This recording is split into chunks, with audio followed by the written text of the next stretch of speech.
पर इतने वीडियोस देखने के बाद भी साला जिंदगी वही की वही ही है। कोशिश करता हूं इस वीडियो में कुछ अलग तरीके से आपको समझाने की कि सब कुछ करने के बाद भी कुछ लोग लाइफ में सफल क्यों नहीं हो पा रहे। एक कहानी सुनाता हूं आज आपको। बहुत दिनों से आपको कोई कहानी नहीं सुनाई। एक सुनार चांदी को तपाने के लिए उसे आग की गर्म लपटों के ऊपर रख रहा था।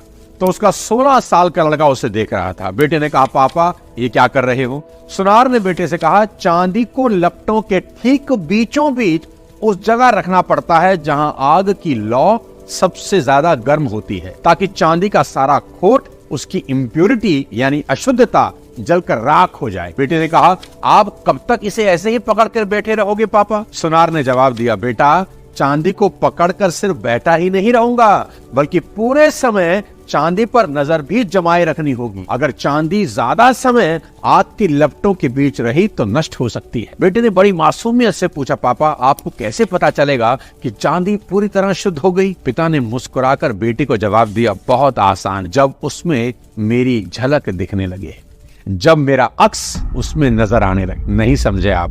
मैं समझाता हूं। दोस्तों, अगर आप जीवन की गर्माहट को महसूस कर रहे हैं, सब कुछ करने के बाद भी कुछ नहीं हो रहा, तो बस इतना याद रखें कि मालिक की आप पर सीधी नजर है, और वो तब तक आपके ऊपर नजर रखेगा जब तक वह खुद आप में अपना अक्स नहीं देख लेता। भगवान इंसान के रूप में इसीलिए आए ताकि इंसान से फिर भगवान हो सके। जिंदगी की कोई भट्टी आपको कभी नहीं जलाती, ये तो आपको तपाकर चमकती हुई चांदी में ट्रांसफॉर्म कर रही। तो अगर अगले कुछ सालों में खुद को पूरी तरह से कामयाब देखना चाहती हो तो खुद को तराशने के लिए तैयार हो जाओ। नोट कर लो आज मेरी बात, अगर तुम तराशे जाने को तैयार हो तभी पूजनीय बन सकते हो, नहीं तो कभी नहीं। पत्थर की ठुकाई पिटाई के बिना कोई मूर्त कभी नहीं बनती। तबले को भी सुर में लाने के लिए तबला वादक ऊपर और नीचे से उसे ठोकता है। सितार हो या गिटार, बाजार से कभी सुर में नहीं आते, बेसुरे ही आते हैं। बजाने वाले उनका कान मरोड़ कर उन्हें सुर में लाते हैं। यानी सफल होने के लिए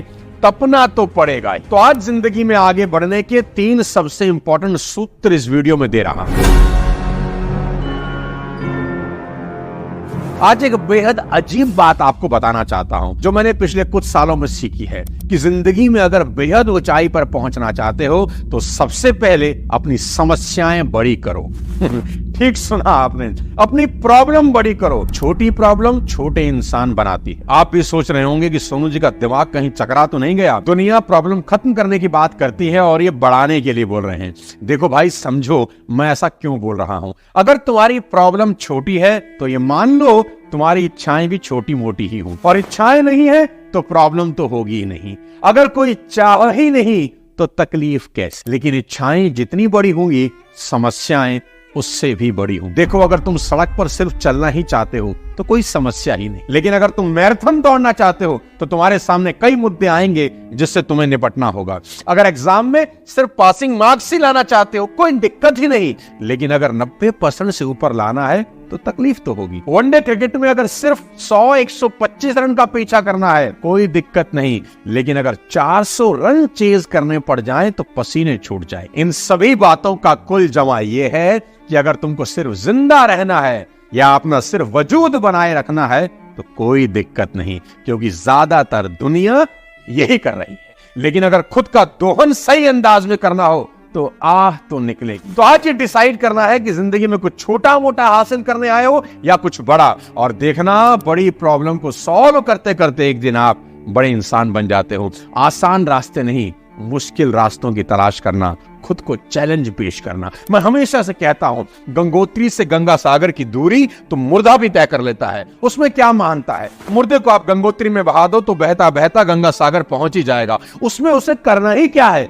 लेकिन अगर खुद को परखना हो तो गंगा सागर से गंगोत्री की तरफ तैर कर दिखाना ही होगा। वह पथ क्या, पथिक कुशलता क्या जिस पथ पर बिखरे शूल न हो, और नाविक की धैर्य कुशलता क्या जब धाराएं प्रतिकूल ना। देखो दोस्त, जहां बहाव विपरीत है वही नाविक की असली परीक्षा भी होती है। अगर आप चाहते हैं कि मरने के बाद भी आपको याद रखा जाए तो 2 काम करिए, पढ़ने लायक कुछ लिख डालिए या लिखने लायक कुछ कर डालिए। क्योंकि जो व्यक्ति समय की धारा के साथ बहता है, इतिहास उसे समय के साथ भुला देता है, और जो व्यक्ति समय की धारा को मोड़ देता है इतिहास में अमर हो जाता है। दोस्तों, हमारी नियति यही है कि हमने एक जैसे मनुष्य के रूप में जन्म लिया, पर हमारी कीर्ति इसी में है कि मौत के समय हम सब एक समान ना हो। अब दूसरा बेहद इंपॉर्टेंट सूत्र जो आपको कामयाबी के शिखर पर पहुंचा देगा वो बताता हूं, और मेरा आज की वीडियो बनाने का पर्पस ही यही है कि जीवन में रोना नहीं, खुश रहना है। चाहे जितनी भी प्रॉब्लम आए, समस्या आए, छोटी प्रॉब्लम हो तो ये सोचकर खुश हो जाना कि इतनी सी प्रॉब्लम पर क्या रोना, और अगर बड़ी समस्या हो तो ये सोचकर नाचना कि भगवान आग में तपाकर कुंदन बनाना चाहते हैं। देखो भाई, आज के बाद अपना बीपी कभी नहीं बढ़ाना। दिक्कत क्या है जानते हैं? हमें बचपन से ही रोने की गंदी बीमारी लग गई। जब बच्चे थे तो खिलौने की कार मिली, जब वो कार टूट गई तो अपन रोने लगे। थोड़े से बड़े हुए तो रिमोट वाली गाड़ी पापा जी ले आए, और जब उसका सिग्नल खराब हुआ और उसने चलने से मना कर दिया फिर रोने लगे। फिर आई 5 लाख की फोर्ड, उस पे स्क्रैच लगा, फिर रोए। होंडा सिटी का बम्पर टकराया, फिर रोए। फिर मर्सिडीज, फिर कुछ ना कुछ हुआ, रोता ही रहा। कभी स्क्रैच लगा, कभी बम्पर लगा, कुछ ना कुछ ड्रामा लगा रहा, और अपन हर बार वैसे ही रोते रहे। कुल मिलाकर बात यह है कि हमारे खिलौने तो बड़े हो गए लेकिन हम बड़े नहीं। चीजें बदल गई पर हमारे रोने का स्वभाव नहीं बदला। बस आज से ये बचकाना बंद करना है, रोना नहीं। जो अपने मन का हो तो अच्छा, जो अपने मन का ना हो तो और भी अच्छा, क्योंकि वो उसके मन का हो। जीवन को खेल ही मान और चीजों को खिलौना। और याद रखना, खिलौने सिर्फ एंटरटेनमेंट के लिए होते हैं। किसी भी खिलौने के लिए एक भी आंसू मत बहाना, क्योंकि आपके आंसू से ज्यादा कीमती कोई खिलौना नहीं। प्रॉब्लम छोटी हो या बड़ी, वो आपको बड़ा करने ही आती है। जिम रॉन का एक बहुत शानदार कोट है जो मेरी जिंदगी में बहुत काम आया। Don't wish for less problems, wish for more skills. Come problem आए ऐसी दुआ नहीं करना, हे ईश्वर मुझे ताकत दे कि इनको सॉल्व कर सकूं, ये दुआ मां। और आज के बाद टेंशन लेने का नहीं। एक बहुत बढ़िया बात सुनाता हूँ। मेरा एक दोस्त है जिसके घर पर एक बहुत बढ़िया स्टैचू था। एक दिन उस दोस्त ने उस स्टैचू को उठाकर फर्श पर पटक दिया, तोड़ दिया। मैंने पूछा, भाई ये क्या कर रहा है? तो बोला, सुनो भाई, पिछले 12 साल से इसको देख रहा हूँ, ये मुझे रोज टेंशन देता है कि कहीं टूट ना जाए, गिर ना जाए, इसकी वजह से साला रोज टेंशन में रहता हूँ। तो मैंने सोचा आज इस टेंशन को परमानेंटली खत्म कर दूं। खुद ही तोड़ दिया ताकि मन में शांति तो रहे। अब आराम से मस्ती से जीऊं। और इस वीडियो के आखिर में जीवन में सफल होने का तीसरा और सबसे आसान मंत्र दे रहा हूं, और वो है सब्र रखना। धीरे धीरे रे मना, धीरे सब कुछ होए, माली सींचे 100 घड़ा, ऋतु आए फल। कुछ चीजें हमारे फड़फड़ाने से जल्दी नहीं हो जाती। जिसको होने में जितना समय लगता है उतना लगेगा ही।